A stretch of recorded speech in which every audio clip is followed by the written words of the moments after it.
नमस्कार। शिक्षा विज्ञान तथा प्रविधि मन्त्रालय, शिक्षा तथा मानव स्रोत विकास केन्द्र र नेपाल टेलिभिजनको संयुक्त प्रस्तुति कार्यक्रम शिक्षाको चौतारीमा यहाँहरूलाई स्वागत छ। म हुँ सञ्जिना श्रेष्ठ। दर्शकगण, यस कार्यक्रममा हामी देशका विभिन्न प्रदेशमा रहेका नमुना सामुदायिक विद्यालयहरूको असल अभ्यास र गतिविधिहरूलाई समेटिरहेका छौँ र समय समयमा हामीले शिक्षा क्षेत्रमा भइरहेका गतिविधिहरूका विषयमा पनि स्टुडियोमा रहेर कुराकानी पनि गरिरहेका छौँ। यसै क्रममा आज भने हामी परीक्षा र मूल्याङ्कन सम्बन्धी समसामयिक विषयमा केन्द्रित हुनेछौँ। यसका लागि आज हामीसँग स्टुडियोमा हुनुहुन्छ राष्ट्रिय परीक्षा बोर्डका अध्यक्ष डाक्टर महाश्रम शर्मा। यहाँलाई स्वागत छ कार्यक्रममा। नमस्कार। राष्ट्रिय परीक्षा बोर्डको कार्यहरूको कुरा गर्नुपर्दाखेरि के गरिरहेको छ? अहिले तीनवटा कामहरू मैले बताएँ, मेजर तीनटा कामहरू बताउँछु। अहिले चाहिँ आजदेखि कक्षा 12 को अन्तिम परीक्षा सञ्चालन भएको छ।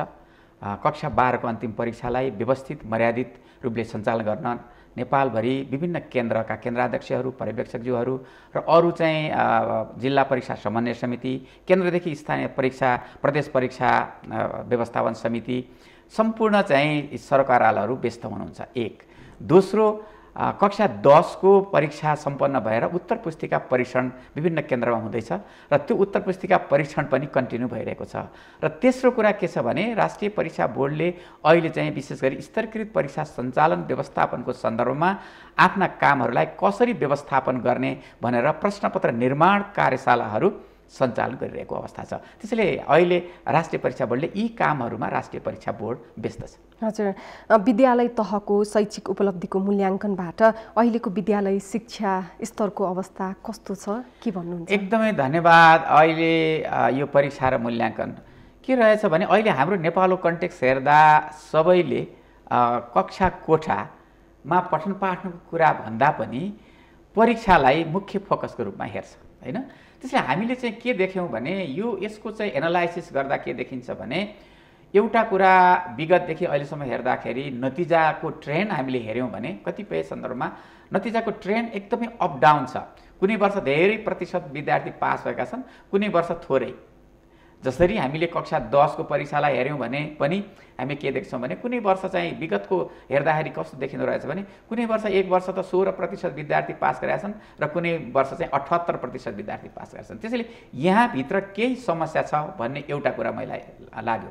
दोस्रो, कक्षा 12 कोमा पनि कतिपय चाहिँ हामीले 50% भन्दा विगतमा चाहिँ को अङ्कमा दिँदाखेरि 50% भन्दा चाहिँ कम रिजल्ट र 50% को वरिपरि थियो र अहिले चाहिँ ग्रेडिङको कुराहरूमा हेर्दा पनि हामीले चाहिँ धेरै माथिल्लो ग्रेड ल्याएका विद्यार्थी एकदमै कम देखिन्छन्। र अहिले चाहिँ भर्खरै कक्षा 8 को नतिजा विभिन्न जिल्लाहरूमा हेऱ्यौँ, त्यो पनि कतिपय जिल्लाहरूको नतिजा एकदमै कमजोर छ। त्यसो भएर यो एजुकेसन रिभ्यू अफिसले गरेको चाहिँ जुन किसिमको चाहिँ रिसर्च हो, त्यसले पनि नेपालका विद्यार्थीको सिकाइ उपलब्धि जुन किसिमको कम्पिटेन्सिजहरू हो त्यो चाहिँ 50% भन्दा बढेको पाइँदैन। त्यसैले हामीले चाहिँ के छ भन्दाखेरि यो सन्दर्भमा विद्यार्थीहरूको साँच्चै शिक्षण सिकाइ उनीहरूको चाहिँ योग्यताको कुरा हेर्दाखेरि अझै हामीले धेरै मेहनत गर्न बाँकी देखिन्छ। के कुराहरूमा मेहनत गर्न जरुरी छ? जुन अघिले हजुरले भनि पनि हाल्नुभयो समस्याहरू धेरै छन् भनेर। हजुर, अब यो यहाँले चाहिँ खास गरी यो कार्यक्रम मार्फत विभिन्न चाहिँ विद्यालय गरेका राम्रा चाहिँ अभ्यासहरू पनि यहाँ चाहिँ हामीले प्रसार गर्ने देखेका छौँ। कतिपय विद्यालयहरूले धेरै मेहनत गरेका छन्। भौतिक व्यवस्थापनको कुरा, कक्षा कोठाको व्यवस्थापन र कक्षा कोठामा चाहिँ शिक्षण सिकाइ, एकदमै शिक्षण सिकाइमा चाहिँ कुन किसिमको माध्यमद्वारा विद्यार्थीहरूलाई साँच्चै उनीहरू ज्ञान मात्रै होइन, उनीहरू नलेज मात्रै अथवा उनीहरूले पढेर चाहिँ घोक्ने मात्रै होइन, उनीहरूलाई त्यो कुरामा कति चाहिँ अन्डरस्ट्यान्ड गरे, कति उनीहरूले चाहिँ जाने र त्यसलाई व्यवहारमा कति प्रयोग गर्न सके र अनि योभन्दा विद्यार्थीहरूमा साँच्चै हाम्रो शिक्षण सिकाइले कति उच्च क्षमता चाहिँ विद्यार्थीको क्षमता बढ्यो। उनीहरूले विशेष गरी पाठ्यक्रमले दिएको जुन उद्देश्य छ नि, पाठ्यक्रमले राखेको जुन उद्देश्य छ त्यो उद्देश्य पुरा गर्नको लागि साँच्चै विद्यार्थीको शिक्षण सिकाइ हामीले त्यतातर्फ जान सकेका छौँ कि छैनौँ भन्ने सन्दर्भमा मैले चाहिँ अहिले यहाँले चाहिँ जुन सोधेको कुराहरू चाहिँ छ, उनीहरूमा चाहिँ अहिले ज्ञान त विशेष गरी घोक्ने, उनीहरूले थाहा पाउने कुराहरू चाहिँ राम्रै छ कतिपय सन्दर्भमा, तर पनि उनीहरूलाई साँच्चै आफूले जुन किसिमको पाएको ज्ञानलाई हैन त्यसलाई अन्डरस्ट्यान्ड गरेर त्यसको प्रयोग गर्ने र उच्च क्षमतासम्म पुर्याउने कुराहरूमा हाम्रो कक्षा कोठामा अझै पनि विद्यार्थीलाई सिकाउने कुरा बाँकी छ। त्यसैले शिक्षकहरूले त्यो तर्फ चाहिँ ध्यान दिनुपर्ने अवस्था चाहिँ छ एकातर्फ। अर्कोतर्फ हामी एउटा सूचना तथा प्रविधिका कुराहरू हैन, बच्चाहरूको होलिस्टिक डेभलपमेन्टका कुराहरू हामीले भन्छौँ, त्यतातर्फका कुराहरू र अझै पनि कक्षा कोठाहरूमा शिक्षकहरूको चाहिँ व्यवस्थापनका विषयहरू हैन, र अरू कुराहरू के छ भने भौतिक व्यवस्थापन। इभन कक्षा कोठाभित्र हामी सामान्य कतिपय विद्यालय हेरौँ एकदमै राम्रो देखिन्छ, तर हामी दुर्गमतिर हेरौँ न एकदमै बच्चाहरू राम्रो ठाउँमा बस्न पाएका पनि छैनन्। यो हरेक परिस्थितिहरू छ। त्यसैले यो चाहिँ हामीले बिस्तार बिस्तार सुधार गर्नुपर्ने अवस्था देखिन्छ। हजुर, शिक्षाका राष्ट्रिय नीति तथा कानुनहरूले विद्यालय तहको परीक्षा र मूल्याङ्कनका लागि विभिन्न तहगत सरकार, सङ्घ, प्रदेश हैन, स्थानीयलाई जिम्मेवार बनाएको छ। यस सन्दर्भमा राष्ट्रिय परीक्षा बोर्डको भूमिका के छ र के गरिरहेको छ? राष्ट्रिय परीक्षा बोर्ड ओभरअल परीक्षा र मूल्याङ्कनका सन्दर्भमा एउटा अभिभावकत्व लिएको संस्था हो। विशेष गरी चाहिँ के छ भने मूल्याङ्कनका दुईटा पाटाहरू छन्, एउटा आन्तरिक मूल्याङ्कन, एउटा बाह्य मूल्याङ्कन। विशेष गरी राष्ट्रिय परीक्षा बोर्डले बाह्य मूल्याङ्कनका सन्दर्भमा, बाह्य मूल्याङ्कन भनेको विद्यार्थीहरूलाई पढिसकेपछि त्यसको सर्टिफिकेसन गर्ने कुरा, उनीहरूलाई माथिल्लो तहमा चाहिँ एउटा उनीहरूको योग्यताको परीक्षण गरेर माथिल्लो तहमा पठाउने र चाहिँ खास गरी कक्षा 12 पछि स्कुल लेभलको परीक्षा सकिएपछि उनीहरूलाई बजारमा पनि मतलब उनीहरूको योग्यता चाहिँ यो छ, त्यसैले यो बजारमा तिमी यो लाइनबाट खपत हुन्छौ र युनिभर्सिटीमा जाँदाखेरि, विश्वविद्यालय जाँदा यसरी यो ठाउँमा चाहिँ पढ्न सक्छौ भन्ने रूपमा उनीहरूको योग्यताको परीक्षण गर्ने हो। अहिले तीनटा कुराहरू विशेष गरी स्थानीय पालिकाहरूले आधारभूत तहको परीक्षाको जुन लिएर त्यसपछि उनीहरूलाई सर्टिफिकेसन गर्ने मुख्य जिम्मेवारी स्थानीय पालिकाको हो। र त्यस सन्दर्भमा राष्ट्रिय परीक्षा बोर्डको भूमिका के हो त भने स्थानीय पालिकाले गर्ने त्यो कामलाई फेसिलिटेसन गर्ने, उनीहरूलाई शिक्षकहरूलाई प्रश्नपत्र निर्माण गर्ने कुरा, परीक्षा सञ्चालन व्यवस्था, उत्तर पुस्तिका परीक्षण कसरी गर्ने, टेक्निकल सपोर्ट गर्ने जिम्मेवारी राष्ट्रिय परीक्षा बोर्डको हो र त्यतातर्फ राष्ट्रिय परीक्षा बोर्डले कामहरू गरिरहेको अवस्था छ। एक। दोस्रो के हो त भने प्रदेशको जिम्मेवारी के छ त भन्दाखेरि वास्तवमा हामीले नीतिगत रूपमा यो सङ्घीयतापछि नीतिगत रूपमा शिक्षा नीतिमा प्रदेशले कक्षा 10 को परीक्षा अन्तिम परीक्षा सञ्चालन गर्ने भन्ने चाहिँ त आयो, तर चाहिँ कानुनी हिसाबले यो अझै इस्टाब्लिस हुन सकेको छैन कि कानुनमा शिक्षा ऐनमा कक्षा 10 पछिको जुन सर्टिफिकेसन गर्ने प्रमाणपत्र दिने किसिमको जिम्मेवारी राष्ट्रिय परीक्षा बोर्डलाई भएको कारणले राष्ट्रिय परीक्षा बोर्डले सर्टिफिकेसन गर्ने, प्रश्नपत्र निर्माण गर्ने, पठाउने र सर्टिफिकेसन गर्ने काम राष्ट्रिय परीक्षा बोर्डले गर्छ। तर यो चाहिँ यसको व्यवस्थापकीय पक्षको कुराहरूमा खास गरी राष्ट्रिय परीक्षा बोर्ड नियमावलीमा प्रदेश परीक्षा सञ्चालन तथा व्यवस्थापन समिति, प्रदेशको सामाजिक विकास मन्त्रालयको सचिवज्यूको अध्यक्षतामा बनेको समितिले प्रदेश स्तरको काम गर्छ र कक्षा 12 को अन्तिममा हुने परीक्षालाई राष्ट्रिय रूपमा चाहिँ सर्टिफिकेसन गर्ने, व्यवस्थापन गर्ने कामहरू राष्ट्रिय परीक्षा बोर्डले गर्छ। हजुर, माध्यमिक शिक्षा परीक्षा एसई को व्यवस्थापन जिम्मेवारी प्रदेश तहमा कहिलेदेखि कसरी कार्यान्वयन गरिँदै आएको छ? यस सन्दर्भमा सरकारवालालाई के भन्नुहुन्छ? एकदमै धन्यवाद। यो धेरै उठिरहेको छ विगतमा यहाँनिर चाहिँ मिडियामा, कहिलेकाहीँ बाहिर चाहिँ सार्वजनिक रूपमा कक्षा 10 को परीक्षा एसई परीक्षा प्रदेशले गर्ने भनेको कहिलेदेखि हुन्छ, राष्ट्रिय परीक्षा बोर्डलाई सोधिने गर्छ। राष्ट्रिय परीक्षा बोर्डले वास्तवमा मैले चाहिँ के अनुरोध गर्ने चाहेँ भने भर्खरै गत वर्ष चाहिँ राष्ट्रिय परीक्षा बोर्डको यसभन्दा अगाडि पनि मैले भने राष्ट्रिय परीक्षा बोर्ड नियमावलीलाई संशोधन गरेर प्रदेश परीक्षा सञ्चालन तथा व्यवस्थापन समिति बनाइयो।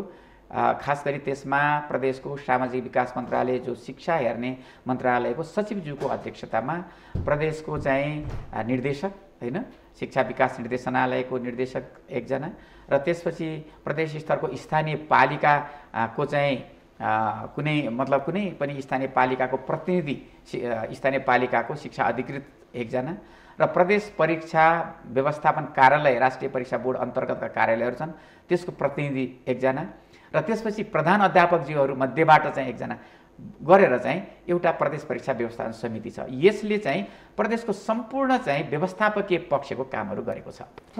र अब चाहिँ कहिलेदेखि हुन्छ भन्ने कुरा मैले के त भन्दाखेरि जबसम्म हामीले यो शिक्षा ऐनमा नीति त हामीले बनायौँ हैन, सरकारले नीति त बनायो, नीतिको कार्यान्वयन गर्ने कुराहरू के रहेछ भने कानुनी लिगल कुराहरूलाई स्पष्ट हुनुपर्ने रहेछ। त्यसैले मलाई लाग्छ सरकारले शिक्षा ऐनको संशोधन, शिक्षा ऐन बनाउने किसिमको कुराहरूमा प्रक्रियाहरू अगाडि बढाएको छ। मलाई लाग्छ यो शिक्षा ऐन सकेसम्म छिटो बन्ला भन्ने सबैको चासोको विषय छ। शिक्षा ऐन बनिसकेपछि त्यसमा शिक्षा ऐनले जसरी प्रदेशहरूबाट यो एससीको विशेष गरी कक्षा 10 को अन्तिममा हुने परीक्षालाई सञ्चालन गर्ने प्रादेशिक बोर्डहरू बन्नुपर्ने किसिमको त्यहाँनिर प्रावधान राखेको छ। त्यो बोर्ड बनिसकेपछि प्रदेश स्तरमा जाने हो र यहिलेबाट भन्ने खालको कुराहरू भन्दा पनि ऐनको प्रावधान स्पष्ट आइसकेपछि ऐन बनिसकेपछि त्यो कुराहरूलाई अगाडि बढ्छ र त्योभन्दा अगाडि अहिलेको सन्दर्भमा व्यवस्थाकीय पक्षको काम सबै प्रदेशले गरिरहेको छ र राष्ट्रिय परीक्षा बोर्डले एउटा विशेष गरी प्रश्न यो चाहिँ जुन किसिमको स्तरीयताको कुरा स्ट्यान्डर्ड कायम गर्ने प्रश्नपत्र बनाउने र परीक्षालाई चाहिँ लिइसकेपछि त्यसपछि नतिजा प्रकाशन गर्ने काम राष्ट्रिय परीक्षा बोर्डले गर्छ। हजुर, परीक्षा र मूल्याङ्कनले विद्यार्थीको सिकाइ सुधारमा सहयोग गर्नुपर्ने हुन्छ खासमा, हैन? के अहिलेको हाम्रो परीक्षा र मूल्याङ्कन पद्धतिले विद्यार्थीको सिकाइमा सुधार गर्न सहयोग गरेको छ? मलाई लाग्छ यो मेरो अनुभव म चाहिँ साँच्चै भन्ने हो भने 2033 पछिको 2033 सालमा म चाहिँ एउटा माध्यमिक विद्यालयको साइन्स म्याथमेटिक्स शिक्षक थिएँ। मैले त्यहाँबाट पनि भने त्यहाँबाट हेर्दै शिक्षक, त्यसपछि नेपाल सरकारको चाहिँ मतलब सचिवसम्म भएर चाहिँ नेपाल सरकारमा शिक्षामै म बसेँ। शिक्षामै बसेर चाहिँ म निस्केँ र त्यसपछि फेरि राष्ट्रिय परीक्षा बोर्डमा आएर मैले समग्र ओभरअल सिस्टमको मूल्याङ्कनको जिम्मेवारी लिएको राष्ट्रिय परीक्षा बोर्ड हैन मा बसेर फर्केर हेर्दा हामी अहिले जति कामहरू गरेका छौँ, हामीले चाहिँ परीक्षा र मूल्याङ्कनले शिक्षण सिकाइसँग कसरी तादात्म्यता राख्छ।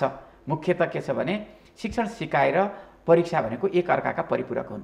त्यसले अहिलेको कन्टेक्स्टमा हामी नेपालमा सुधारका पक्ष निकै सुधार त भएको छ, तर विश्व शिक्षामा चाहिँ हरेक कुराहरूमा परिवर्तनशील छ र हामीले एउटै कुरालाई जहिलेसुकै रहँदैन कि नयाँ कुराहरू चाहिँ आउँछन्। त्यसैले आजभन्दा भोलि फेरि नयाँ विषयहरू आउँछ। अहिले सूचना तथा प्रविधिको युग आयो र हामीले चाहिँ कोभिड पछि नेपालको शिक्षण सिकाइमा एउटा अनलाइनको कुरा अथवा सूचना प्रविधिमा एकदमै रफ्तारले चाहिँ त्यतातर्फ चाहिँ मोडिएको छ।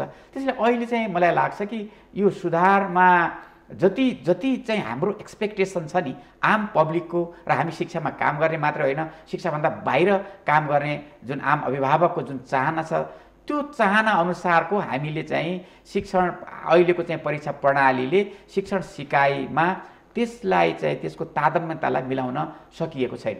अझै चाहिँ बाँकी छ, मेहनत गर्दै पनि बाँकी छ। त्यसैले अहिलेको चाहिँ मुख्य कुरो अघि मैले भने कि हामीले जबसम्म स्ट्यान्डर्डाइज टेस्ट विशेष गरी विद्यार्थीहरूलाई अहिले चाहिँ घोकाएर परीक्षामा त्यही घोकेको कुरा चाहिँ लेखेर अनि A+ ल्यायो भने गुणस्तर भयो भनेर हामीले भनेका छौँ। त्यसैले यसलाई चाहिँ एकदमै परिवर्तन गर्नुपर्छ र विद्यार्थीहरूलाई साँच्चै सिकेको नलेजलाई त्यसको अन्डरस्ट्यान्ड गरेर त्यसलाई प्रयोग गर्ने र उसको उच्च क्षमता बढाउने सम्मका क्रियाकलापहरू गर्न आवश्यक छ। त्यो नाप्नको लागि अहिले चाहिँ हाम्रो परीक्षा प्रणालीले ज्ञान पक्षलाई धेरै नाप्यो, तर अब हामी बोध अनि त्यसपछि त्यसको प्रयोग र चाहिँ उच्च क्षमता नाप्न अझै सकिरहेको छैन। हाम्रा प्रश्नपत्रहरू तल्लो स्तरका विशेष गरी ज्ञान पक्ष नाप्ने, अन्डरस्ट्यान्डिङ नाप्ने अहिलेसम्म छ र अब चाहिँ हामी त्यतातर्फ प्रश्नलाई उनीहरूका एप्लिकेसन र हायर एबिलिटी उच्च क्षमतासम्म नाप्ने प्रश्नहरू बनाउने, त्यसपछि सञ्चालन पनि त्यही किसिमले गर्ने, उत्तर पुस्तिका परीक्षण पनि त्यसरी गर्ने र समग्र चाहिँ मूल्याङ्कन प्रणालीलाई सुधार गर्न आवश्यक चाहिँ मैले देख्छु। वास्तविक मूल्याङ्कनका लागि स्तरीकृत परीक्षाका साधन हुनुपर्ने भनिन्छ कि अहिले राष्ट्रिय परीक्षा बोर्डले लिने परीक्षा र विद्यालय स्तरमा लिने परीक्षामा स्तरीकृत परीक्षणका साधन प्रयोग भएका छन् त? यस सम्बन्धमा के भन्नुहुन्छ? छैनन्। वास्तवमा त्यही कारणले मैले चाहिँ भने कि वास्तविक मूल्याङ्कन भनेको स्तरीकृत परीक्षा। अहिले यहाँलाई मैले भनौँ हामीले एउटा विद्यालयले लिएको परीक्षा र अर्को विद्यालयले लिएको परीक्षाका प्रश्नपत्रमा फरक छ, परीक्षा सञ्चालनमा फरक छ, उत्तर पुस्तिका परीक्षणमा फरक छ, फरक चाहिँ किसिमको छ। एउटा स्कुल र अर्को स्कुलको उत्तर पुस्तिका हामीले अथवा स्तर हेऱ्यौँ भने फरक छ। हामीलाई चाहिने के हो त भने काठमाडौँको एउटा विद्यालय, मानव कक्षा 8 को उदाहरण चाहिँ मैले दिएँ, कक्षा 8 मा कुनै विषयमा A+ ल्यायो कुनै विद्यार्थीले, काठमाडौँको विद्यार्थीले ल्याएको चाहिँ A+ र जुम्लाको चाहिँ विद्यार्थीले ल्याएको A+ को स्ट्यान्डर्ड, ती दुईटा विद्यार्थीको बिचमा उनीहरूले A+ ल्यायो भने उनीहरूको स्तर त एउटै हुनु पर्यो नि।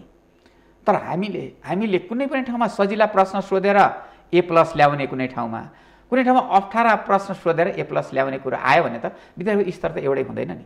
त्यसो भएर पनि अहिले चाहिँ यहाँले भने जस्तै हामीले अहिले प्रयोग गरिरहेको चाहिँ हाम्रो प्र्याक्टिस के हो त भने हामीले चाहिँ एउटै किसिमका स्ट्यान्डर्डका प्रश्नहरू प्रयोग गरिरहेका छैनौँ र विद्यार्थीका होलिस्टिक विद्यार्थीको जुन किसिमको क्षमता छ त्यो क्षमता नाप्नको लागि के कुराहरू यहाँले भन्नुभयो कि स्तरीकृत प्रश्नपत्रहरू स्तरीकृत का चाहिँ साधन भन्नुभयो, त्यसलाई चाहिँ के चाहियो भन्ने खालको कुरो। प्रश्नपत्रमा समानता हुनु पर्यो, एउटै स्ट्यान्डर्डका प्रश्न हुनु पर्यो। दोस्रो परीक्षा सञ्चालनको सन्दर्भमा एउटै किसिमको वातावरण हुनु पर्यो। तेस्रो कुरो के छ भने उत्तर पुस्तिका परीक्षणका सन्दर्भमा पनि एकदम भेरिएसन नहुने गरी एउटै किसिमको स्तरमा परीक्षण हुनु पर्यो। त्यसैले यो कुराहरूमा चाहिँ मैले यहाँलाई भन्दा के कुरो छ त भन्दाखेरि हामी चाहिँ त्यहाँ त्यति कुराहरूसम्म पुग्न सकेनौँ। अहिलेसम्म हाम्रो प्र्याक्टिसमा हामीले सुधार गर्नुपर्ने कुरा, विश्वका अरू देशहरूले पनि जुन किसिमको विद्यार्थीहरूको मूल्याङ्कन गर्दाखेरि जुन किसिमको साधन प्रयोग गर्नु पर्यो, जसरी गर्नुपर्ने हो त्यतातर्फ हामी अझै पुग्न नसकेको कारणले पनि अहिले चाहिँ राष्ट्रिय परीक्षा बोर्डले जुन किसिमको स्तरीकृत परीक्षाका कुराहरू हामीले उठाइरहेका छौँ त्यो के हो त भनेदेखि प्रश्नपत्र समान प्रश्नपत्रहरू, एउटै किसिमको पाठ्यक्रम छ, एउटै किसिमको चाहिँ टेक्स्टबुक चाहिँ होइन, टेक्स्टबुक त फरक फरक हुनसक्छ तर एउटै पाठ्यक्रममा हरेक विद्यार्थीले जुन किसिमको पढिरहेका छन् सिकिरहेका छन् त्यहाँ चाहिँ फरक फरक किसिमको चाहिँ प्रश्नपत्र र फरक स्ट्यान्डर्डको चाहिँ जुन किसिमको प्रश्नपत्र भयो भने त्यसले सही मूल्याङ्कन गर्न सक्दैन। त्यसैले हामी त्यतातर्फ अगाडि चाहिँ बढ्ने हो। अघि मैले भने कुनै वर्ष धेरै नतिजा आउने, कुनै वर्ष थोरै प्रतिशत आउने, त्यसैले यो खालको भेरिएसन नआउन विद्यार्थीको सही मूल्याङ्कन गर्नको लागि पनि स्तरीकृत प्रश्न चाहिन्छ।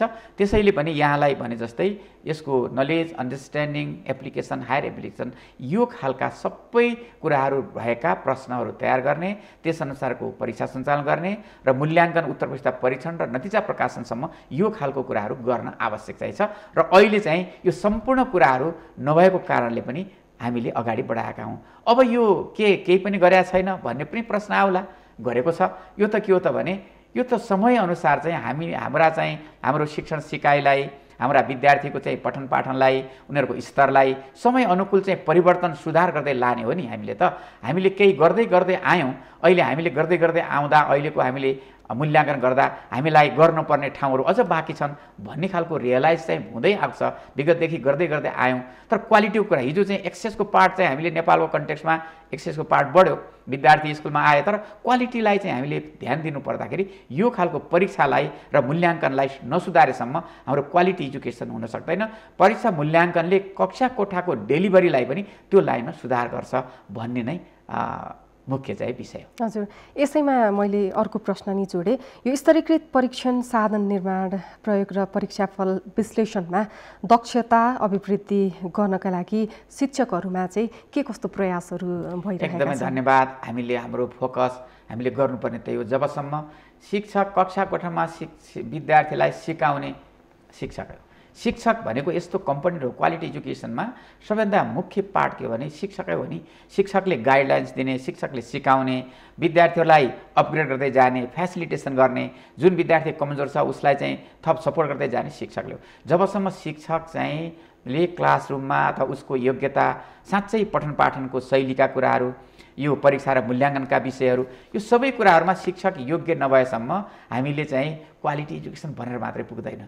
एउटा कुरा कक्षा कोठाभित्र शिक्षक चाहियो र अरू बेलामा पनि जुनसुकै ठाउँमा पनि विद्यार्थीहरूलाई चाहिँ सिक्ने वातावरण बनाउनु पर्यो। इभन शिक्षक मात्रै होइन, घरको वातावरण पनि राम्रो पार्नु पर्यो। घर र स्कुलको चाहिँ जुन किसिमको समन्वय चाहिँ हुनु पर्यो र शिक्षकलाई चाहिँ तालिम दिने सन्दर्भमा अहिले स्तरीकृत परीक्षा प्रणालीका कुराहरू, स्तरीकृत प्रश्नपत्र कसरी निर्माण गर्ने, अनि प्रश्न सोध्ने कुराहरू अथवा परीक्षा सञ्चालन गर्ने, उत्तर पुस्तिका परीक्षण गर्ने कुराहरूमा अहिले चाहिँ हामीले गरेको कुरो के हो त भने कक्षा 8 को सन्दर्भमा 6 देखि 8 लाई फोकस गरेर 3 विषयका अहिले पहिलो उसमा खास गरी गणित, विज्ञान, अङ्ग्रेजी विषयको ह्यान्डबुक्सहरू, विशेष गरी हाते पुस्तिकाहरू निर्माण गरेको छ। त्यो हाते पुस्तिका के छ भने कसरी प्रश्नपत्र निर्माण हुन्छ, त्यसमा खास गरी ज्ञान पक्षका प्रश्न कस्ता हुन्, अन्डरस्ट्यान्डिङ पक्षका कस्ता हुन्, होइन, बोधका एप्लिकेसन प्रयोगका कस्ता हुन्, उच्च क्षमताका कस्ता प्रश्न हुन्छन्।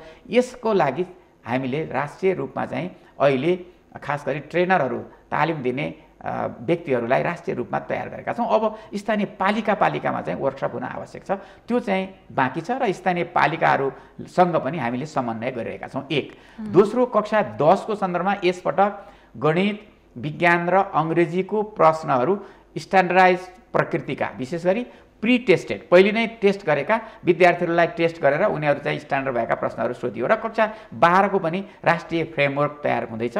परीक्षा तथा मूल्याङ्कनका सन्दर्भमा राष्ट्रिय फ्रेमवर्क बन्छ र फ्रेमवर्कको आधारमा प्रश्न निर्माणका कुराहरू अहिले धेरै भर्खरै केही दिन अगाडि पनि एकदमै कार्यशालाहरू सञ्चालन भइरहेका छन् र हामीले चाहिँ यो लाइनबाट चाहिँ कामहरू अगाडि बढाएका छौँ। समग्र शिक्षा प्रणालीमा सुधारको आवश्यकता महसुस भएको कुरा विभिन्न रूपमा व्यक्त हुँदै पनि आइरहेको छ। यस कार्यमा राष्ट्रिय परीक्षा बोर्डको भूमिका के रहन्छ? एकदमै धन्यवाद। किनभने राष्ट्रिय परीक्षा बोर्ड भनेको विद्यालय तहको शिक्षाको समग्र चाहिँ पक्षको विद्यार्थीहरूको मूल्याङ्कन गरेर ती मूल्याङ्कन गरेर विद्यार्थीहरूको ओभरअल मूल्याङ्कन गरेर उनीहरूलाई सर्टिफिकेसन दिने संस्था हो। यो सर्टिफिकेसन दिँदाखेरि कस्ता विद्यार्थीहरू चाहिँ उनीहरूको क्षमता के छ, कुन स्तरका विद्यार्थीहरू निस्केका छन्, त्यसलाई एनालाइसिस गरेर नेपाल सरकारलाई यो एनालाइसिस गर्दा यहाँनिर चाहिँ विद्यार्थीको कमजोर भएको छ, यो विषय चाहिँ कमजोर छ, यो विषयमा चाहिँ पाठ्यक्रमले दिएका विषयवस्तुहरू विद्यार्थीले पुरा गर्न सकेनन्, परीक्षामा सोधिने प्रश्नहरू राम्रा अप्ठ्यारा जुनसुकै भए पनि त्यसो भएको कारणले पनि समग्र ओभरअल चाहिँ सिस्टमलाई सुधार गर्न परीक्षाले फिडब्याक दिने हो नि। त्यसैले परीक्षाबाट आएको चाहिँ जुन किसिमको जुन विद्यार्थीहरूलाई चाहिँ जुन किसिमको सर्टिफिकेसन दिने बेलासम्म र एनालाइसिस गर्ने बेलासम्म कहाँनिर कुन ठाउँमा चाहिँ समस्या छ भन्ने खालको कुराहरू हामीले चाहिँ राष्ट्रिय परीक्षा बोर्डले एनालाइसिस गरेर सरकारलाई फिडब्याक दिने हुनाले अहिले राष्ट्रिय परीक्षा बोर्डले गरेको कुराहरू, राष्ट्रिय परीक्षा बोर्डको भूमिका महत्त्वपूर्ण छ। यसले समग्र चाहिँ परीक्षा प्रणाली विद्यालय तहमा जति कुराहरू शिक्षण सिकाइ हुन्छ त्यसको अल्टिमेट चाहिँ के हो त भने ती विद्यार्थीहरूको समग्र चाहिँ पक्षको मूल्याङ्कन गरेर उनीहरूलाई सर्टिफिकेट, तिमी चाहिँ युनिभर्सिटीमा जान तयार छौ हैन, यो योग्यता यो कुराहरू तिमीले पुरा गर्यौ र तिमी चाहिँ बजारमा जानु पर्यो भने यस्तै यो कुराहरूको सिप चाहिँ तिमीले पुरा गर्यौ भन्ने कुरा हो नि। त्यसैले त्यो लाइनमा चाहिँ अझै पनि यो सिप भएको विद्यार्थी हामीले निकालेका छौँ, यो भएको चाहिँ यो योग्यताको निकाल्यौँ भन्ने खालको कुरा गर्न बाँकी छ, त्यो एनालाइसिस गर्न बाँकी छ। त्यसो भएर पनि राष्ट्रिय परीक्षा बोर्डको चाहिँ भूमिका यहाँनिर एकदमै महत्त्वपूर्ण छ कि हामीले साँच्चै हाम्रो सिस्टमले कस्ता विद्यार्थी उत्पादन गरेको रहेछ भन्ने मूल्याङ्कन गर्ने जिम्मेवारी भएको हुनाले राष्ट्रिय परीक्षा बोर्डले ती किसिमको चाहिँ मूल्याङ्कन गरेर खास गरी अबको चाहिँ शिक्षण सिकाएका कुराहरू, अबको चाहिँ शिक्षा प्रणालीमा पाठ्यक्रममा परीक्षा मूल्याङ्कनमा कस्तो किसिमको सुधार गर्नुपर्छ भन्ने खालका कुराहरू पनि यहाँबाट आउने हुनाले, यो एनालाइसिसबाट आउने हुनाले राष्ट्रिय परीक्षा बोर्डले त समग्र सिस्टमलाई चाहिँ यसरी चाहिँ सपोर्ट गर्न सक्छ। त्यसैले यसको भूमिकालाई एकदमै महत्त्वपूर्ण रूपमा मैले लिएको छु, किनभने म व्यक्तिगत रूपमा पनि यो सिस्टममा बसेर आइरहेको र सिस्टम र चाहिँ परीक्षा र मूल्याङ्कन र कक्षा कोठा डेलिभरी एक अर्काका परिपूरक हुनाले चाहिँ यो दुईटै कुराहरूको परीक्षा र मूल्याङ्कनबाट क्लासरुमलाई सुधार गर्नुपर्छ र बच्चाको चाहिँ शिक्षण सिकाइलाई वृद्धि गरेर गुणस्तरीय शिक्षा चाहिँ दिनुपर्छ भन्ने नै एकदमै मुख्य चाहिँ यसको चाहिँ निचोड हो। हजुर, आजभोलि विद्यालय तहको अन्तिम परीक्षा माध्यमिक शिक्षा उत्तीर्ण परीक्षा SLCE सञ्चालन भइरहेको छ।